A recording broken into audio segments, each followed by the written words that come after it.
There is no single founder of Hinduism because it was never founded as a religion. Hinduism was founded on the teachings from Vedas, some from ancient rishis, and some from regional traditions. Vedas seem to be the main foundation of Hinduism, and they are believed to be delivered by God or Brahma to human beings. Technically, we can assume that God or Brahman is the main founder of Hinduism. Different gods and demons are believed to practice Hinduism, so it's not a religion for human beings only. Its first teachers were Brahma, Vishnu, and Shiva. Brahma is the creator god, Vishnu, the preserver of knowledge, and Shiva, the destroyer, using his power to remove evil thoughts, impurities, and confusion from our hearts and minds. Shiva teaches also many arts through dance forms of yoga, magic, medicine, and healing. Certain philosophies called smriti can be changed based on time period, world circumstances, and progression. Hinduism's core philosophy, or the Shruti, isn't as adaptable as the Smriti, however. The Shruti has particular beliefs and ideas that aren't questioned, and are most likely set in stone. This leads us right to their beliefs. What are the main philosophies and morals of Hinduism? How are they different from other religions and cultures? The first concept that you may need to truly get a better understanding of the Hinduism belief is something called Dharma. There is no direct translation for this word, but to put it simply, Dharma is the morals, values, righteousness, and duties one completes to achieve a good and pure soul. The second concept is Atman, or the soul, and Karma. Hindus believe that Atman cannot be created or destroyed. Therefore, Atman is mortal, and something called reincarnation will always occur. However, karma, or your actions accumulated in previous lives, will determine the body you possess when you die and are reborn. Moksha means the cycle of death and rebirth. Hindus believe in multiple gods, but Brahman is known as the one true god. Brahman is omnipotent and is not an abstract thought, but a real entity that knows and sees all in the universe. Since Hinduism is not considered a religion by the ones who practice it, there is no simple set of rules spread wide like Christianity's 10 Commandments. It's really dependent on local, regional, and community practices with the addition of how the caste system is practiced. These determine interpretation and practices and can even be branched off into families. What is the caste system? The Hinduism caste system is the idea of social order based on karma and other factors. The caste system dates all the way back to 2000 BC. It's divided into 4 groups, with the 5th being outside the system, known as untouchables.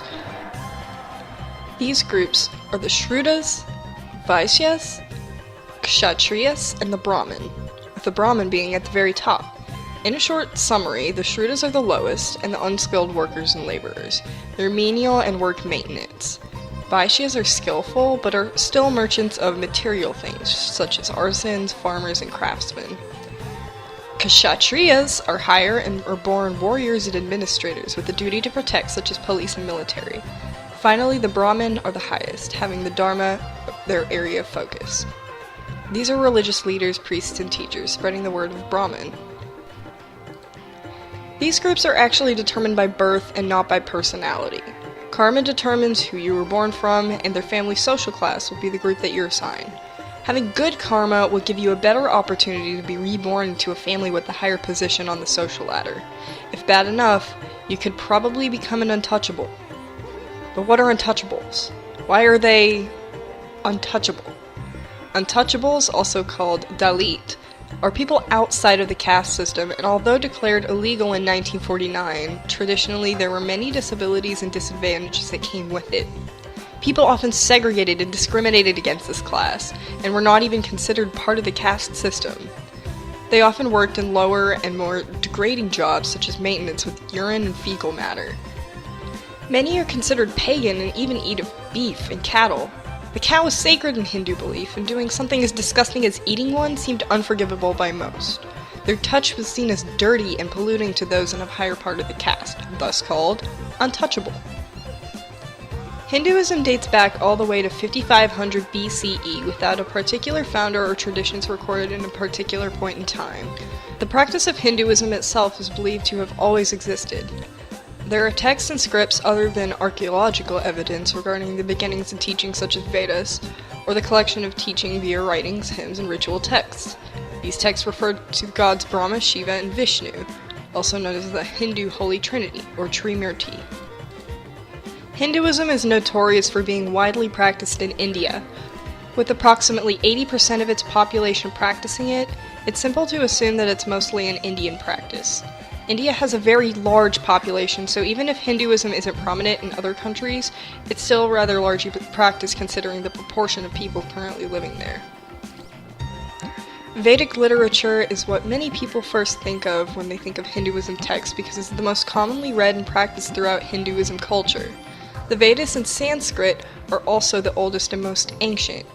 However, there are even more texts such as the Brahmanas, which are comments and critiques on the Vedas and Upanishads.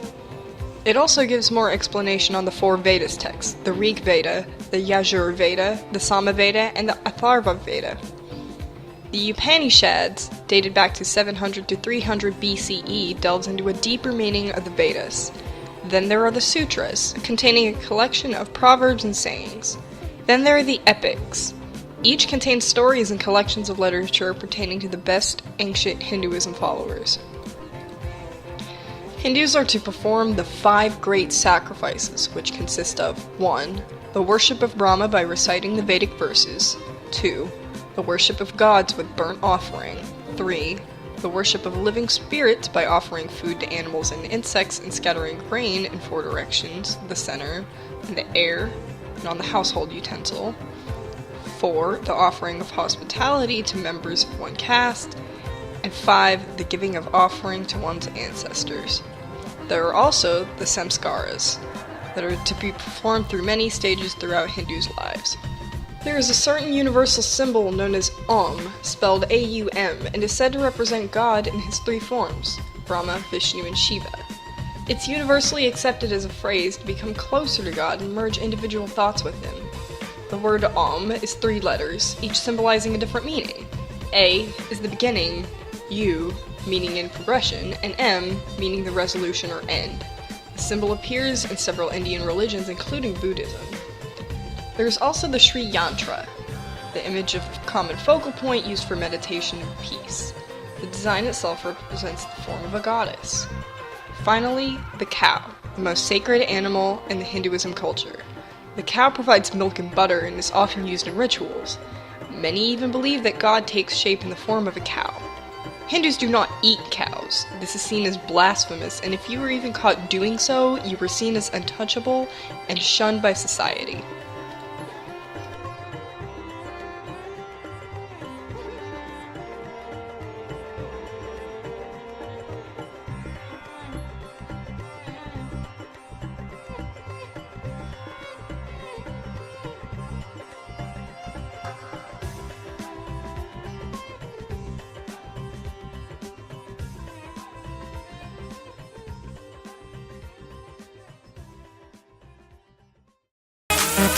Attendance! Motu Patlu Present. Gattu Battu Present.